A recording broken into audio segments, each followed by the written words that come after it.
Responsable ang asawa ko.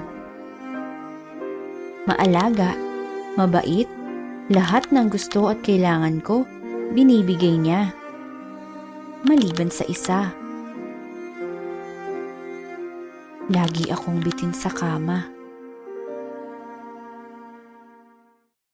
Love Me Unfiltered presents Mahal ko ang asawa ko, pero lagi akong bitin sa kama. Tawagin niyo na lang ako sa pangalang Christine. 24 years old lang ako nang magpakasal kami ng asawa kong si Baste. At malaki ang age gap namin. 11 years. Nung una, marami ang nagtaas ng kilay sa relasyon namin. Lagi nga akong tinatanong nun ng mga kaibigan ko kung sigurado raw ba ako. Pero ang lagi ko namang sagot, mas gusto ko yung lalaking matured at responsable. At totoo naman yun. Responsable ang asawa ko. Maalaga, mabait, lahat ng gusto at kailangan ko, binibigay niya. Maliban sa isa. Lagi akong bitin sa kama. Tuwing sinusubukan naming maging intimate, parang laging may kulang. Ramdam ko namang nag-e-effort siya.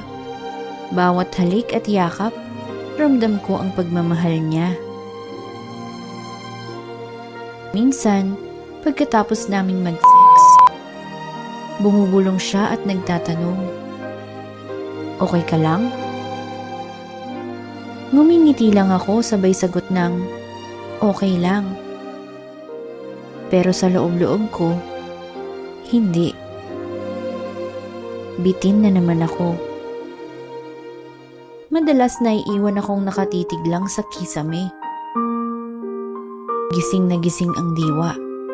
At parang may apoy sa loob ko na hindi tuluyang naaapula. Kaya isang gabi, naglakas loob na akong magsalita. "Love?" Mahina akong tawag. "Yes, love." Sagot niya. "Pwede ba kitang tanungin ng seryoso?" Sabi ko. Umangat siya at sumandal sa headboard. "Bakit? May problema ba?" Huminga ako ng malalim, kabado at nanginginig ang kamay.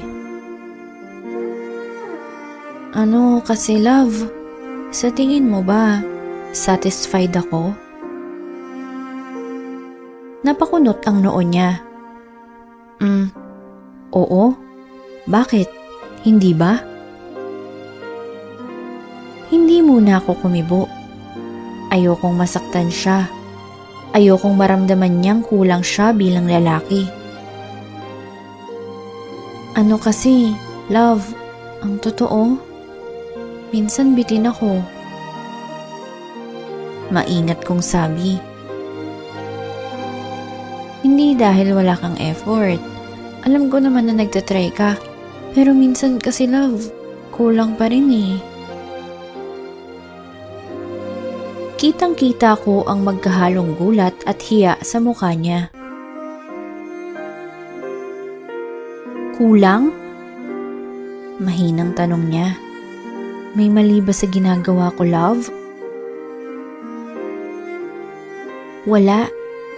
Agad namang sagot ko. "Siguro kailangan lang natin ng mas open na usapan. Sasabihin ko sa'yo kung ano yung gusto ko. Sasabihin mo rin naman sa'kin kung ano yung gusto mo." Mahinahong paliwanag ko. Napayuko siya. Dahil ba sa edad ko? Napakagat ako sa labi. Ayokong dun mapunta ang usapan. Pero alam kong nasa isip na niya yun. "Hindi ko alam, love. Baka factor din. Pero pwede naman nating ayusin." Sagot ko.